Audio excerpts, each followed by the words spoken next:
नमस्कार दोस्तों, स्वागत है आपका हमारे YouTube चैनल पर। जैसा कि आप सभी जानते हैं, इस वक्त देश में कोरोना क्राइसिस चल रहा है,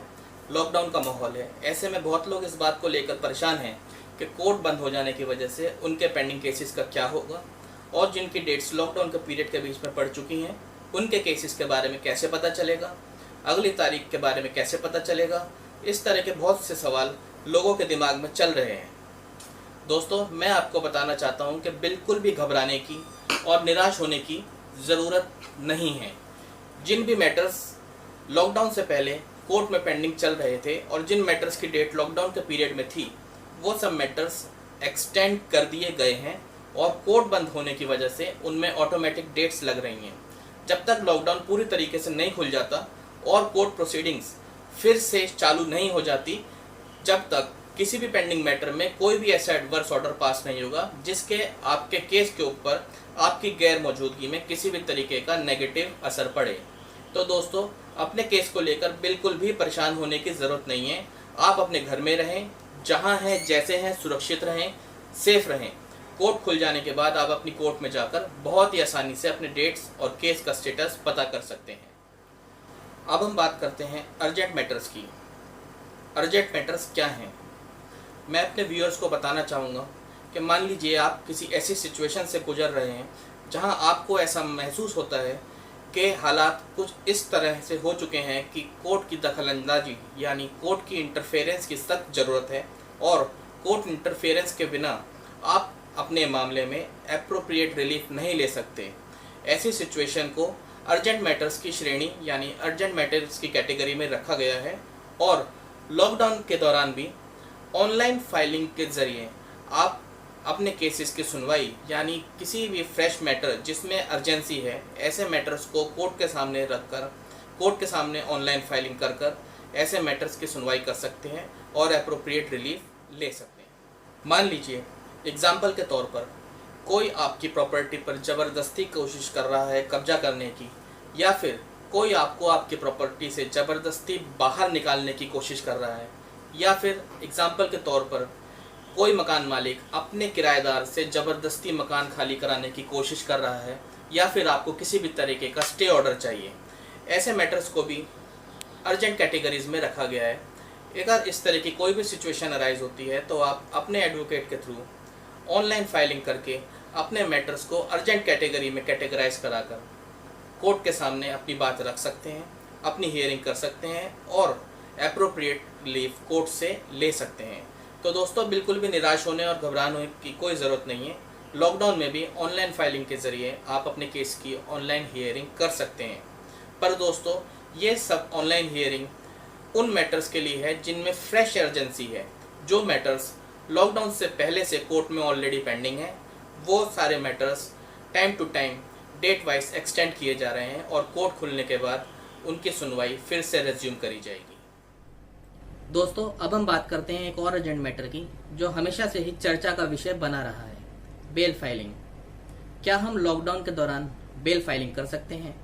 क्या हम लॉकडाउन के दौरान कोर्ट में अर्जी लगाकर बेल के लिए रिक्वेस्ट कर सकते हैं?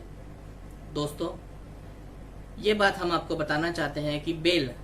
हर मुलजिम, हर व्यक्ति जो कि किसी मुकदमे में बंद है या फिर किसी पे मुकदमा चल रहा है या फिर उसको डर है कि किसी भी तरह किसी भी समय उस व्यक्ति की गिरफ्तारी हो सकती है, ऐसे व्यक्ति का बेल के लिए अर्जी दाखिल करना उसका पूर्ण रूप से अधिकार होता है और हम किसी भी व्यक्ति से, चाहे हालात जैसे भी रहे हों, उससे उसका यह अधिकार नहीं छीन सकते। इस वजह से लॉकडाउन के दौरान भी बेल फाइलिंग्स को अर्जेंट कैटेगरीज में रखकर अलाउ किया गया है। कोई भी व्यक्ति, कोई भी मुलजिम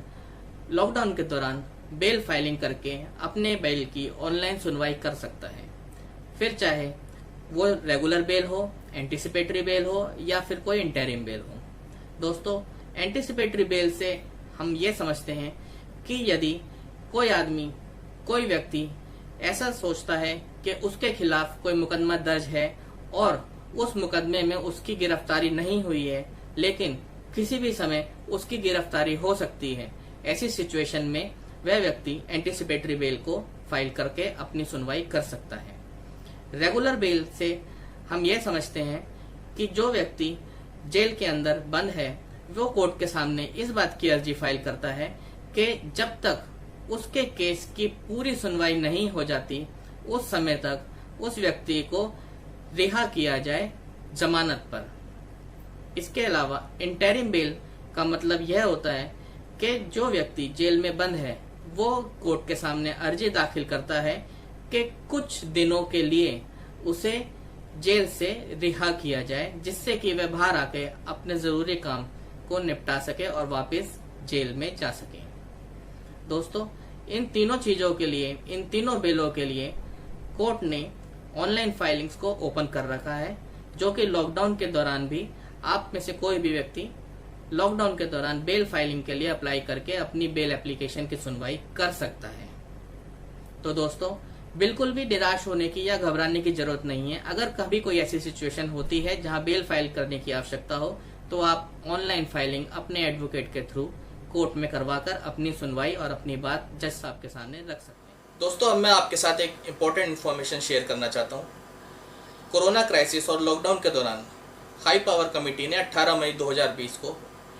इंटरिम बेल से रिलेटेड गाइडलाइंस पास की हैं, जिसके चलते अंडर ट्रायल प्रिजनर्स यानी जिनका मुकदमा कोर्ट में विचाराधीन है, ऐसे मुलजिम कोर्ट में 45 दिन के लिए इंटरिम बेल की एप्लीकेशन यानी बेल फाइलिंग कर सकते हैं, प्रोवाइडेड ऐसे अंडर ट्रायल प्रिजनर्स कुछ कैटेगरीज जो कि हाई पावर कमेटी ने डिक्लेयर करी हैं उन कैटेगरीज में कवर होते हों। तो जानते हैं क्या है वो कैटेगरीज। पहला, अगर आप के ऊपर किसी तरह का 302 का मुकदमा चल रहा है और उस मुकदमे में आप पिछले 2 साल से ज़्यादा से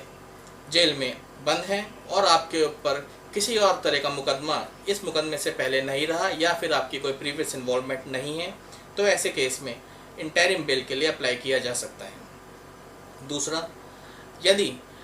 आपके ऊपर कोई 304 का मुकदमा चल रहा है, पिछले 2 साल से ज़्यादा जेल में बंद हैं और इस मुकदमे के अलावा किसी और मुकदमे में कभी कोई प्रीवियस इन्वॉल्वमेंट नहीं रही, तो ऐसे केस में भी इंटरिम बेल के लिए अप्लाई किया जा सकता है। इसके अलावा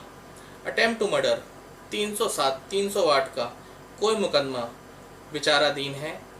जिसमें आप 6 महीने से ज़्यादा से जेल में बंद हैं और किसी भी तरह की कोई प्रीवियस इन्वॉल्वमेंट या इस मुकदमे के अलावा कोई और मुकदमा नहीं है, ऐसी कंडीशन में भी इंटरिम बेल के लिए अप्लाई किया जा सकता है। इसके अलावा अगर कोई चोरी का मुकदमा आपके ऊपर विचाराधीन है जिसके अंदर आप 15 दिन से ज़्यादा जेल में बंद हैं, ऐसी कंडीशन में भी इंटरिम बेल के लिए अप्लाई किया जा सकता है। दोस्तों, अब मैं आपको बताता हूँ, यदि कोई ऐसा पुरुष जिसकी उम्र 65 साल से ज़्यादा है या कोई ऐसी महिला जिसकी उम्र 60 साल से ज़्यादा है और वह पुरुष या महिला जेल में बंद है और अगर वह मुकदमा जिसमें वह पुरुष या महिला जेल में बंद है वह मुकदमा पॉक्सो यानी बच्चों से छेड़छाड़, रेप या फिर ऐसा मुकदमा जिसमें ड्रग्स की इन्वॉल्वमेंट हो या फिर वह पुरुष या महिला कोई फॉरेन नेशनल हो या फिर वह किसी करप्शन के मैटर में या ऑर्गेनाइज्ड क्राइम यानी मोकोका के मैटर में या फिर किसी ऐसे मैटर में जिसमें सीबीआई इन्वॉल्व हो, स्पेशल क्राइम ब्रांच इन्वॉल्व हो, कोई ऐसा मुकदमा जिसमें टेररिस्ट मैटर इन्वॉल्व हो या कोई दंगों का, राइट्स का मैटर इन्वॉल्व हो या फिर कोई देश विरोधी दंगों का मामला इन्वॉल्व हो और वह व्यक्ति पिछले 6 महीनों से ज़्यादा जेल में बंद है, तो जो मैंने कैटेगरीज आपको बताई हैं, इन कैटेगरीज के अलावा अगर वह व्यक्ति किसी भी तरीके से 6 महीने से ज़्यादा जेल में बंद है, तो ऐसी कंडीशन में भी वह इंटरिम बेल के लिए अप्लाई कर सकता है। अगर कोई भी मुलजिम इनमें से किसी भी कंडीशंस में कवर होता है और उसका व्यवहार जेल में अच्छा है, यानी अगर उसके जेल से रिपोर्ट आती है और उस रिपोर्ट में ये बात आती है कि उस मुलजिम का जेल में कंडक्ट अच्छा है, सेटिस्फैक्ट्री है, तो वह व्यक्ति इंटरिम बेल के लिए दरख्वास्त लगाकर इंटरिम बेल की रिक्वेस्ट जज साहब से कर सकता है। तो दोस्तों, अगर आपके कोई अर्जेंट मैटर्स हैं या कोई बेल मैटर्स हैं, और तो उन मैटर्स को आप लॉकडाउन के दौरान भी फाइल करके अपने मैटर्स की अपनी अर्जेंसी बताकर सुनवाई कर सकते हैं। और यदि आपके मैटर्स ऑलरेडी लॉकडाउन से पहले कोर्ट में पेंडिंग हैं तो कोर्ट रिज्यूम हो जाने के बाद, कोर्ट खुल जाने के बाद आप अपने केसेस का स्टेटस अपनी कोर्ट से पता कर सकते हैं और नेक्स्ट डेट ऑफ हियरिंग पता कर सकते हैं। तो दोस्तों, लॉकडाउन के दौरान बिल्कुल भी घबराने की ज़रूरत नहीं है कि आपके केसेस का लॉकडाउन के दौरान क्या होगा, क्योंकि कोर्ट रिज्यूम हो जाने के बाद केसेस उसी स्टेज से शुरू होंगे जिस स्टेज पे वो लॉकडाउन से पहले रोक दिए गए थे। दोस्तों, अगर आपको हमारी वीडियो पसंद आई और आपको आपकी जानकारी मिली तो हमारे चैनल को सब्सक्राइब करें, हमारी वीडियो को लाइक, शेयर और कमेंट करें और बेल आइकॉन को दबाना ना भूलें, जिससे कि हम आपके लिए ऐसी ही जानकारी से भरपूर वीडियोस को लेकर आते रहें। धन्यवाद। आपका दिन शुभ हो।